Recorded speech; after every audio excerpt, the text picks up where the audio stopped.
ചെല്ലണമെങ്കിൽ ആദർശും നയനയും വളരെയധികം സന്തോഷത്തിലാണ് എന്ന് കാണാനായിട്ട് കഴിയും സാധിക്കും. അത് വേറെ ഒന്നുകൊണ്ടുമല്ല കേട്ടോ, അവർ തിരിച്ചെത്തിയിരിക്കുകയാണ്. കൂടാതെ തന്നെ MD സ്ഥാനം ആദർശിന് തിരികെ കിട്ടിയിരിക്കുകയാണ്. ഇതെല്ലാം നയനയ്ക്ക് ഒരുപാട് സന്തോഷം ഉണർത്തുന്നുണ്ട് എന്ന് കാണാം. ആദർശിനെ കെട്ടിപ്പിടിച്ചുകൊണ്ട് നയന പറയുന്നുണ്ട്, ആദർശേട്ടാ, എനിക്കിപ്പോൾ ഒരുപാട് സന്തോഷമായി എന്ന് പറയുമ്പോൾ ഇത് നീ കാരണമാണ് നയനെ എനിക്ക് ലഭിച്ചത്. നീയില്ലായിരുന്നെങ്കിൽ ഞാനുണ്ടാകുമായിരുന്നില്ല.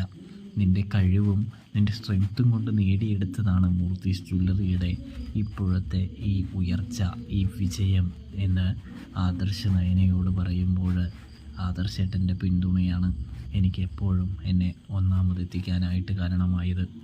ആദർശേട്ടൻ മുൻപിൽ നിൽക്കുമ്പോൾ തീർച്ചയായിട്ടും ഞാൻ പുറകോട്ട് പോകാൻ പാടില്ലല്ലോ.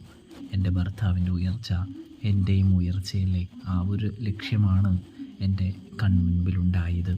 അതുകൊണ്ട് തന്നെയാണ് ഞാൻ ആദർശേട്ടന് വേണ്ടി ഇത്രയും ത്യാഗം ചെയ്ത് ഇത്രയും കാര്യങ്ങൾ ചെയ്തത് എന്ന് പറയുമ്പോൾ അതെല്ലാം എനിക്ക് സന്തോഷം തന്നെയാണ് നൽകിയിരിക്കുന്നത്. നീ എന്ത് ചെയ്താലും അത് സന്തോഷമായി തന്നെയാണ് എനിക്ക് ലഭിച്ചിരിക്കുന്നത്. അതിനെ നിന്നെപ്പോലെ ഒരു ഭാര്യയെ കിട്ടാൻ ഞാൻ പുണ്യം ചെയ്യണമെന്ന് ആദർശ് പറയുന്നൊരു കാഴ്ച കാണാൻ സാധിക്കും. അങ്ങനെ ആദർശവും നയനയും അവിടെ കെട്ടിപ്പിടിച്ച് നിൽക്കുന്നൊരു കാഴ്ച കാണാനായിട്ട് സാധിക്കുന്നുണ്ട്. ആദർശിനാണെങ്കിൽ നയനയെ ഒരുപാട് സ്നേഹിക്കണമെന്നുണ്ട്, പക്ഷേ സാധിക്കുന്നില്ല.